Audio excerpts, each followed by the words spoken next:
क्या हमारे सूरज और अर्थ के जैसा हमारा गैलेक्सी भी अपने ऑर्बिट पे घूमता है? चलिए सबसे पहले जानते हैं कि आखिर मिल्की वे क्या है। स्टार, प्लैनेट, सैटेलाइट ये सारे मिलकर यूनिवर्स का फॉर्मेशन हुआ है। गैलेक्सी का मतलब बहुत बड़ा स्टार होता है। हमारे यूनिवर्स में कम से कम 100 बिलियन गैलेक्सी हैं और हर गैलेक्सी में कम से कम 100 बिलियन स्टार हैं, जिनमें कुछ के पास खुद का अपना प्लैनेट्स और सैटेलाइट्स हैं और कुछ स्टार्स के पास नहीं हैं। हमारा सोलर सिस्टम और सूरज मिल्की वे और गैलेक्सी के पार्ट्स हैं।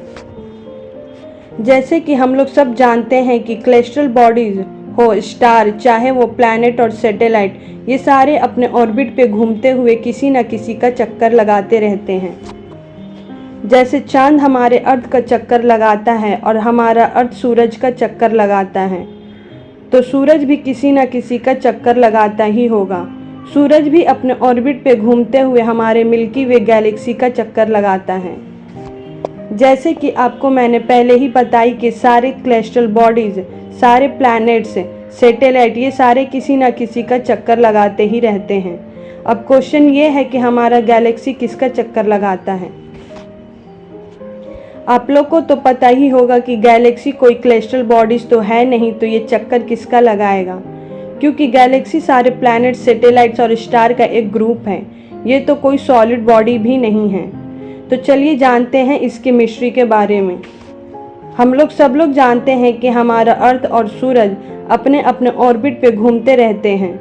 हमारा अर्थ अपने ऑर्बिट पे घूमते हुए सूरज का चक्कर लगाता है और सूरज भी अपने ऑर्बिट पे घूमते हुए गैलेक्सी का चक्कर लगाता है।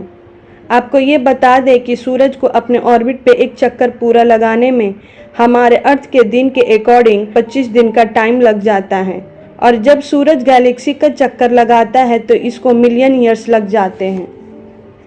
आपको पता ही है गैलेक्सी कोई प्लैनेट या सैटेलाइट नहीं है, बल्कि जहाँ पे बहुत सारे प्लैनेट, स्टार्स, सैटेलाइट्स रहते हैं उसे गैलेक्सी बोलते हैं। ये बात तो क्लियर हो गई है कि गैलेक्सी कोई सॉलिड या सब्सटेंस नहीं है। गैलेक्सी का घूमने का मतलब ये है कि सारे प्लैनेट, सैटेलाइट्स और स्टार को लेकर फिक्स एक्सिस पे घूमना। गैलेक्सी का ऑर्बिट का मतलब एक हाइपोथेसिस है। इसके सेंटर का फॉर्मेशन सारे स्टार से मिलकर होता है। इसके सेंट्रल पार्ट्स में नंबर ऑफ स्टार्स हाई रहते हैं और इसके सेंट्रल पार्ट्स वाले स्टार्स एक सर्कल के फॉर्म में घूमते रहते हैं। इसी टाइप से गैलेक्सी के सारे स्टार को एक ही पॉइंट पे एक ही साथ से रोटेशन करना रोटेशन ऑफ गैलेक्सी कहलाता है। हमारे सूरज को गैलेक्सी का एक चक्कर पूरा करने में मिलियन ईयर्स का टाइम लग जाता है। हमारा गैलेक्सी बहुत ही बड़ा गैलेक्सी माना जाता है। हमारा सोलर सिस्टम एक छोटी सी पार्टिकल के जैसे दिखता है, तो आप अंदाज़ा लगा सकते हैं कि हमारा गैलेक्सी कितना बड़ा होगा। साइंटिस्ट का कहना है कि हर छोटे गैलेक्सी बड़े गैलेक्सी का चक्कर लगाते हैं। समटाइम छोटे गैलेक्सी चक्कर लगाते लगाते बड़े गैलेक्सी के अंदर आ जाते हैं। ऐसे ही हमारे गैलेक्सी में एक प्लैनेट मिला है।